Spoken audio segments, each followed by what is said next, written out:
If you eat right and do a certain things with your body, you can drop your sleep quota. I'm getting lazy and I'm sleeping, averaging somewhere around 4.5 hours now.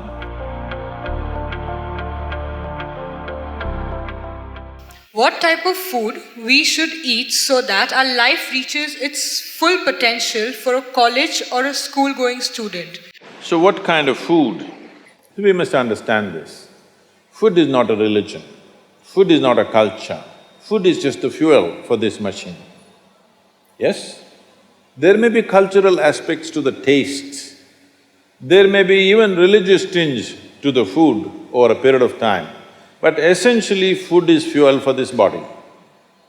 So with what kind of food will it function with minimum struggle within itself and maximum impact?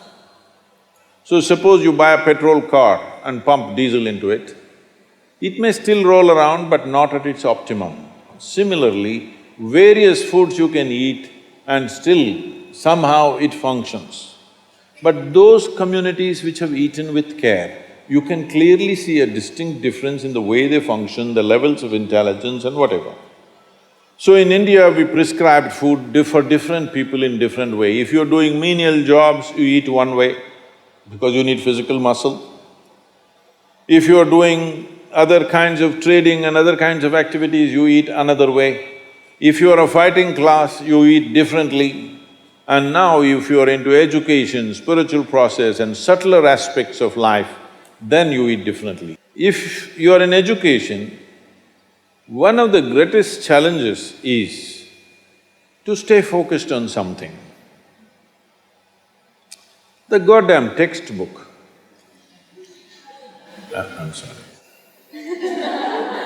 The wonderful textbook that is written for an average intelligence. It's a common prescription. It's not written for the brilliant student. It is written in a way that it's a common prescription, everybody gets it. But that textbook, how much effort it is taking for a whole lot of people? How they have to read it 10 times to get it? But you lie down in your bed and read a love story, you remember every word, huh? Yes or no? How come? So you don't lack memory, you don't lack focus. It is just that textbook and you chemistry is not working. So what you need is a higher level of focus, a higher level of involvement. And another great enemy for a student is, because this textbook is such a tranquilizer, the moment you open it, go to cinema till 2 a.m. you're up, open the textbook at 9 o'clock, right there, you smash into it. So sleep is another big enemy. So what kind of food do you eat so there is no inertia in the body? In yogic way of seeing things, we are looking at tamas, rajas and sattva. Tamas means inertia, rajas means activity but no balance, sattva means absolutely balanced kind of energy. When you're in education, you need a very balanced kind of energy because you have to focus on something which doesn't naturally interest you. It's not something with which your chemistry is gelling. If your chemistry is gelling, you are always focused on that one, isn't it? Here there's no chemistry, but you have to focus on that. For this you need a balance and a steady mind. For this you need to eat in a certain way. To put it very simply, food goes through your body through the alimentary canal. From your mouth to your anal outlet, there is a pipe. Through this it runs, going through various stages of digestive process. Many of you are biology people, right? So, it goes through the alimentary canal. Now it begins with the lip. Here, if you look at this, all the herbivores and carnivores. If you look at the animal kingdom, there are herbivores and carnivores are two main segments of animals in the world. One eats vegetable matter, another eats meat. If you look at the elementary canal, the way it is built, between herbivores and carnivores, there's a distinct difference. Everything in the human being suggests that you are naturally a herbivore, but for the sake of survival, we became carnivores. If you look at the jaw movement, all the carnivorous animals have only cutting action. Herbivores have cutting and grinding action. There are molars, but carnivores don't have widespread molars, they have just incisors, canines, and everything looks like cutting teeth. So they do only this. All the herbivores do grinding. What do you have? Both. So you are supposed to chew your food. Why you are supposed to chew your food is you have enzymes in your saliva where if you take a little bit of raw rice and put it in your mouth just for a minute, you will see it turn sweet right here, because right here carbohydrate is being converted into sugar, right here. So if you eat properly, then we say about 30 to 50% of your digestion should happen in your mouth. So this part of the digestive system is expecting half-digested food or partially digested food. But right now the way we're eating is mostly we're putting not only undigested food, but partially destroyed food.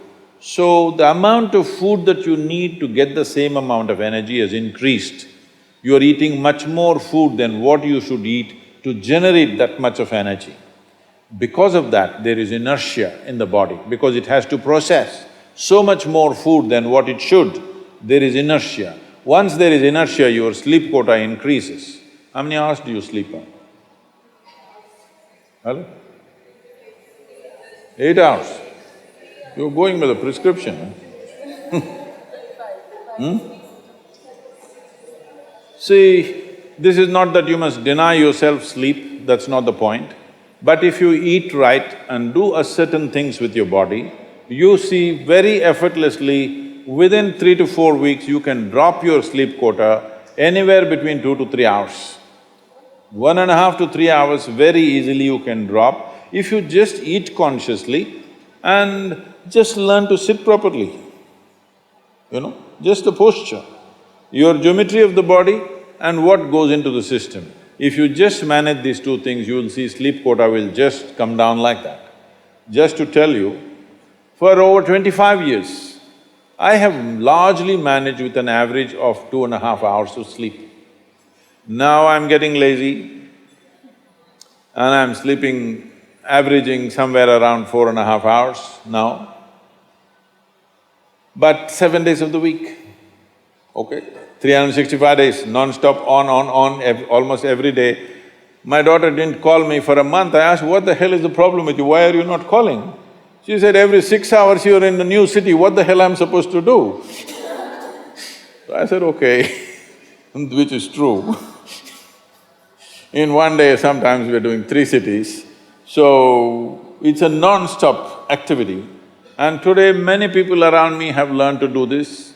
Over 150 people around me are doing this kind of activity, averaging 4 hours sleep and 7 days of the week, they're on, all the time.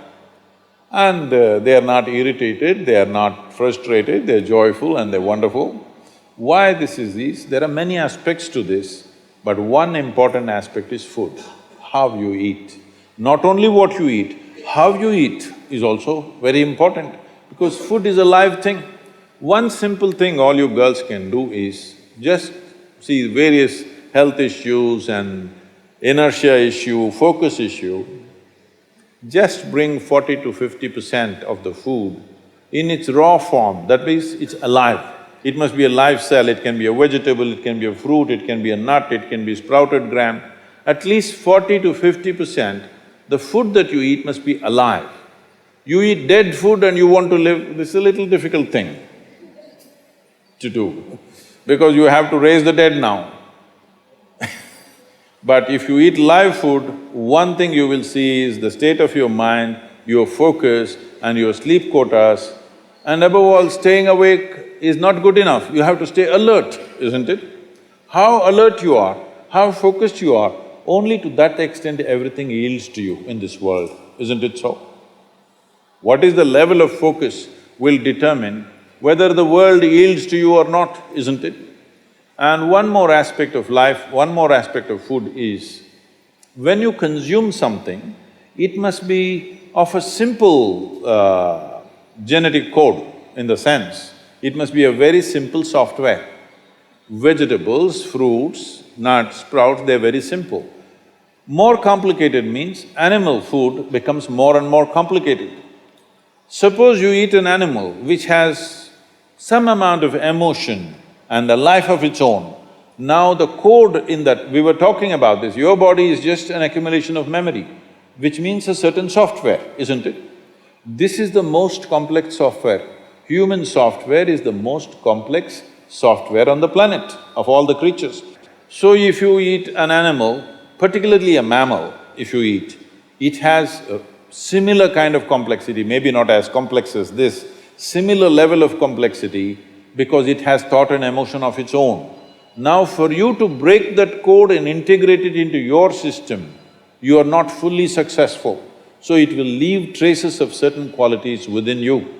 You cannot break that code and make it a part of yours because it's a different and complex code. If you eat a leaf, a vegetable, a fruit, a nut or a sprout, this is much simpler. If you must eat non-vegetarian food, you must eat that which is furthest away from you. So generally, fish and water life is furthest away from you. So if you must eat non-vegetarian food, the best thing to eat is you're on the coast. Fish is the best thing to eat that way.